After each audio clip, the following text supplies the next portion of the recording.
This is Frank Islam, Chairman and CEO of FY Investment Group and your host of Washington Current Review, where we interview leading voices from business and politics and movie and explore topics of current interest that impact you, the viewer. Today, our guest is Manan Kotohora, a Bollywood movie producer. He'll be talking about the film production. Manan is a great guy, and he will give you a great interview. Thank you very much for coming to our show. Thank you, Frank, for having me over. Welcome to our show. Thank you. Now, as I understand, you have a degree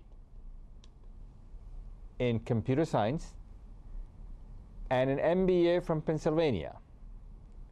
Now tell me, this would have gotten you a great job. Why did you switch into the movies? Well, first, honored to be in this show. Like most South Asian parents, they always encourage their kids to be doctors or engineers. So I did my computer. My dad is from IIT, great person. So I did my engineering, computer engineering from Pune, India. We grew up in Middle East, went to India for my engineering. And then I always enjoyed interacting with people and promotions and marketing, so I came here for my MBA. But deep down, from my mom's side, You had a passion for writing. for writing. And I love movies. Grew up on a healthy diet of Bollywood and Hollywood movies in Middle East. So I, after my MBA, worked for Nortel Networks and some financial companies in IT in Manhattan for many years. But I also got involved simultaneously with independent filmmaking. And then I went to school for that, for writing, for script writing. And also started working in my free time, vacations, weekends, as a production assistant, as assistant director in the there's a big independent film scene in New York. And this is around the time a movie called American Desi came out, which kind of inspired millions of people like me. Hey, you don't need $1 million to make a film. You don't have to, you can still do a good independent digital film. And that was just a start. I loved it. And after doing that for 5 years, I decided, you know what, time to jump into this for good. And with God's grace, it's been so far so good. You making any money? I'm making good money.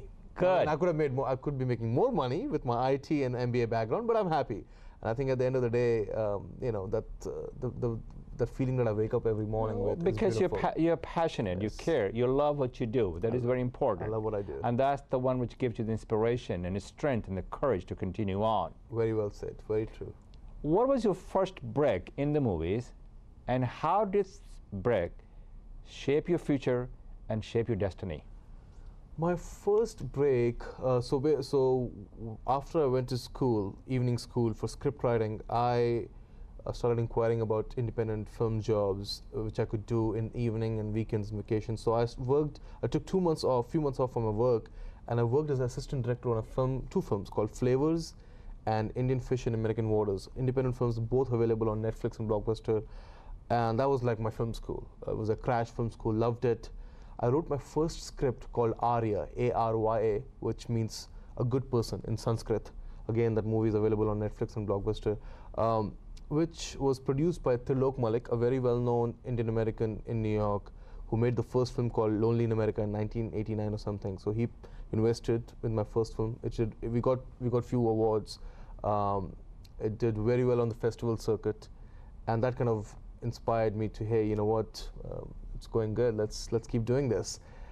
Following which, I took on a very ambitious, controversial project called When Kiran Met Karen, which is famous and it's well known for its both famous and infamous for different reasons, because it's a controversial, talks about homosexuality in South Asian culture. Again, it played at 85 international. Which is a taboo in that culture. It is a taboo, and things are changing now. But it did very well, again, on the festival circuit. It's still not released in India. I hope it gets released in India someday. I think it's a good film. It's a little edgy, but I was a little, I don't know how even my parents would react to it when they would watch it, but we had a screening here in DC last year, and they liked it. So it's been a good journey so far. Are you ready for the next plateau in your journey? Yes, I am, with God's grace. I'm starting my first. So far, everything I've done, it has been in English with Indian actors, South Asian actors. I'm starting my first Hindi film, a Bollywood film, with Indian actors, obviously, in next few months. And I'm going to shoot here locally in DC, Maryland, Virginia. and the goal is to use the local talent. There's so much amazing local talent here. Oh, great. So when you make the movie in this part of the world, in this part of the country, how do you take this thing to India? Well, we have, I mean, we know you have a distribution system over there? Yes, I mean, everything I've done so far has been in English, so obviously the audience was cross-cultural and global, but there are 5 or 6 big distributors for the Bollywood film market. You know, there's Yash Raj and UTV and Studio 18 and Shimaru. So obviously we are well connected with them, and you know, we would send the film to festivals and send the screeners to distributors. But the film that we're making is, again, it will not be your typical masala, which I love. I love those kind of movies with 5 songs and dances randomly in Switzerland. But this one will have music and dance, but it's going to be more like the new age Bollywood films that we are seeing these days. You will tell a story. There's a good story, and there's a message. There's a message. Yes. Now, you talk about Kiran met Karen not too long ago, that you believe it was a controversial film because it talked about homosexuality in India, which is a taboo, which is an alien to that culture. In a sense, it's a colossal clash of culture between the people of India and the homosexuality. Whether you subscribe that notion or not, that's up to you. However, my question to you is, what lessons did you learn from this film? That's a great question. Well, so we made the film, and the first screening was at the Philadelphia International Film Festival in August 2008, 1.5 years ago, almost 2 years ago. And we had one of our co-organizers and sponsors was NEDIP, which is a Network of Indian Professionals, a group in Philadelphia. The lesson I learned was that I don't know if it's everyone, but I think definitely as South Asians, as Indians, when we don't know how to react to something, there's only 2 things we do: we either laugh or we walk away. So there were people who enjoyed the movie. Nothing in between. Nothing in between, and I had some people leave the movie after 45 minutes, and I had some people just laughing at it because they don't see. Sometimes when you haven't seen something before, you don't know what to do. So that was just, you know, we learned something, yes. But you know, over the years, more festivals, I got more honest feedback, and a lot of people liked it. But you know, it's an edgy film, so you can't please everyone. Some people liked it, some people didn't like it. But the point got across. You know, you can't ignore it. No one could ignore the film. It stayed with them. A minute ago, you talked about the controversial film, which was when Kiran met Karen, which is sort of a taboo in that part of the culture of India, and for that matter, in the United States as well, something about homosexuality. What lessons did you learn from this film? That's a great question. Firstly, the film was kind of personal to me because one of my very close friends, she came out to her husband and in-laws and to all of us friends 5 years after the marriage. So that kind of incident kind of inspired me to share this story. And the movie, when it premiered at the Philadelphia International Film Festival, the lesson that we learned was us Indians or South Asians, when we don't know how to react, or when we haven't seen something before, they either just laugh or they leave. So I had people walk out on the first screening because they just didn't know how to react to an Indian girl falling in love with an American journalist, a Bollywood actress falling in love with an American journalist, Kiran and Karen. And some people were just laughing at the wrong places. So some people loved the film, some people did not like the film, but the fact is no one could ignore it. It stayed with them. And which kind of served the purpose, at least people were talking about it, or the issue, or what could happen, or what's happening behind the doors. So you brought the issue. Yes. Who are your favorite filmmakers?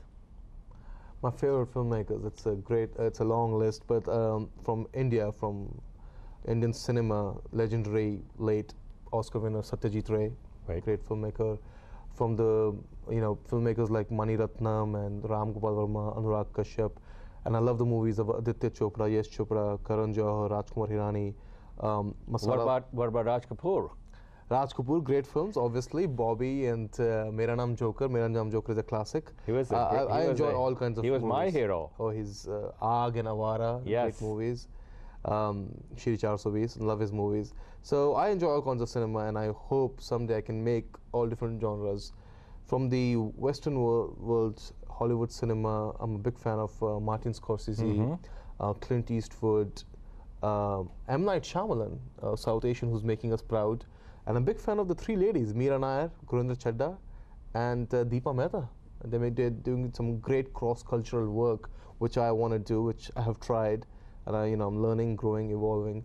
So I learned something from all of these people, and hope to make some good quality cinema. What about the actors? Back in '60s, was it Dilip Kumar with Janti Mala, Wahida Rahman, and Meena Kumar, if I remember I've seen their correct, work. yeah. I mean, the Madhumala. trio. Yes, the trio of Raj Kapoor and Devanand and Dilip Saab. I mean, great actors. They were. I've seen all the. I mean, I've followed cinema, '60s, '70s. I've seen everything, and obviously there was a different class and elegance back then with the music and the style. And now there's a new freshness, and we are sharing some new stories. We're taking. It's a departure from typical 5 songs and dance routine, more intelligent stories. So I think we're striking a good combination, a good balance there. Yes. You believe we headed in the right direction? I think we're heading in a very good direction. I mean, movies like My Name is Khan, which that's Shah Rukh Khan. Shah Rukh Khan, which is being, it was released worldwide, biggest release, and There everyone was a lot loved of it. controversy, Manan, There was a controversy. in Mumbai, and to the fact that they didn't want to even show that in the movie theaters. True, there was. Had that controversy faded away from people's memory? I think so. I think so, because you know what? At the end of the day, I think movies, music, is beyond any boundary or religion. And that's the way it should be. It is, and eventually it conquers all the hearts. Well, that's So- the best way to say it. So it did. At the end of the day, the product speaks, and everyone loved the movie. My Name is Khan, Three Idiots. So it's a new cinema, it's a new wave, and it's more global. I think in 10 years, there's not going to be anything called Iranian cinema or Indian cinema or Hollywood. I think it's just going to be global cinema. Because American filmmakers are going to India and Pakistan to shoot films. Indian filmmakers are coming to Canada and North America to shoot films. So it's a global world we're living in. It's a global language of love and music and cinema that we speak, and I think that's what audience wants. I happened to watch with my wife Debbie, Slumdog Millionaire. Great film. Unfortunately, I did not stay more than about an hour because it was hard for me to take as an Indian American. Did that film help the Indian film industry? I think obviously again there was some controversy because of the name and few things depicted in the movie, but the film has helped a lot for South Asian artists and filmmakers because again we have a filmmaker, a British filmmaker, take an Indian story and make it in a very Bollywood fashion and serve it to the world, and the world just everyone loved it, and it won so many awards, and it has opened doors for a lot of technicians. And young people as well. Young people as well. Because one of the actress and actor, if I remember correctly, they were not very old. They were very young. Yes, Dev And they were Patel, in their, yeah. not teens, but I would say they were in their 20s. Yes, the lead actors Dev Patel and Frida Pinto, they're young actors, and they're doing Hollywood movies, and they've done very well. And obviously Anil Kapoor and Irfan Khan contributed to the beautiful film. But I think it was just a movie at the right time. I think the world was going through the whole the recession, and they wanted a true underdog story, which is what the film talks about. That if you dream and if you have a passion, everything is possible, and you will get what you want. So all things are possible if you aim high, if you work hard, you should be able to achieve your dream. And this is what you're talking about right now. Very true. So what's next for you? What are you going to be doing? Next for me is a A year from now, if I interview you, what the kind of story you will have to tell us? Well, a year from now, I should be working on my second. I mean, I've made 4 English films, but I'm making my first this fall.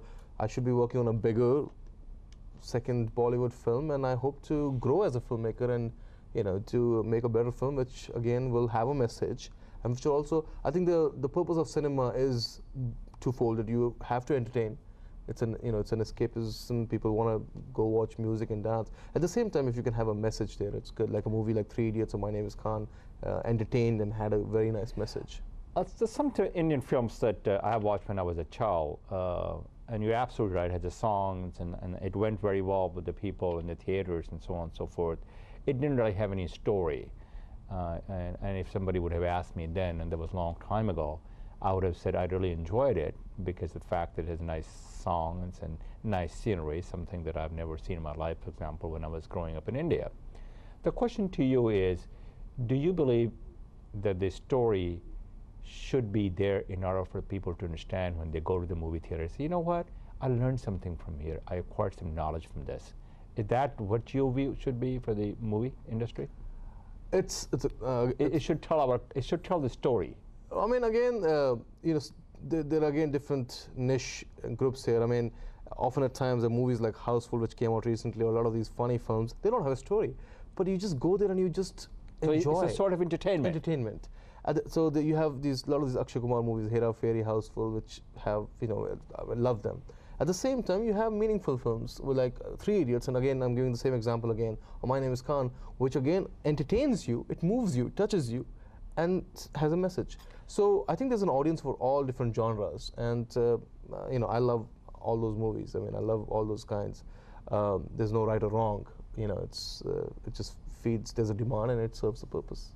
My Name is Khan is, if I remember correctly, Shah Rukh Khan. He was the fellow who acted, and but he was not the producer of the film. Right. And it tells the story of a survival of a Muslim person in a culture which is not necessarily Hindu culture or any other culture, but trying to build the bridges of understanding and cooperation. Is that what it's all about? Right. It was with various faiths. Yes. My Name is Khan, directed by Karan Johar and starring Shah Rukh Khan and Kajol. I think it's a brilliant film because it talks about this Muslim man who's married to a Hindu female living in LA. As a matter of fact, Shah Rukh Khan is married to a Hindu. Exactly. As I understand. Yes. So it was a beautiful And that's what India is all about. A diversity. Yes. The people are living together, we're sharing a common goals. And that's a changing face of our Indian cinema. We're going to see more. That's what's happening there? Yes. Are you excited about where you're going? I'm excited, and I'm very excited to be here in DC and meet so much local talent. Yes, there are a lot of And that's what my goal is, to do more, make more movies. You want to tap upon those resources. I met people who are working, who are vice presidents, and they have that. They can act, and they have been trying. They've been doing theater and all that. So I want to work with those people. So those are the talents you wanted to tap upon. I request South Asian community who is watching us that listen, get in touch with me. Whether you're a singer, actor, dancer, investor, please. let's do something good together. It's a teamwork. That's a very well said, and I want all of you to call Manan. How did they get in touch with you, sir? Facebook. Just get me on Facebook. Everyone's on Facebook. Facebook, and he will get you on the movie, and you'll be the star. Thank you very much. Thanks so for much. coming to the show. Thank I you, really Frank. appreciate it that you're doing a great job for our community, for our world, and for our nation. Thank you. And those are the noble cause. That is our show. Until next time, this is Frank Islam of FI Investment Group wishing you a great week.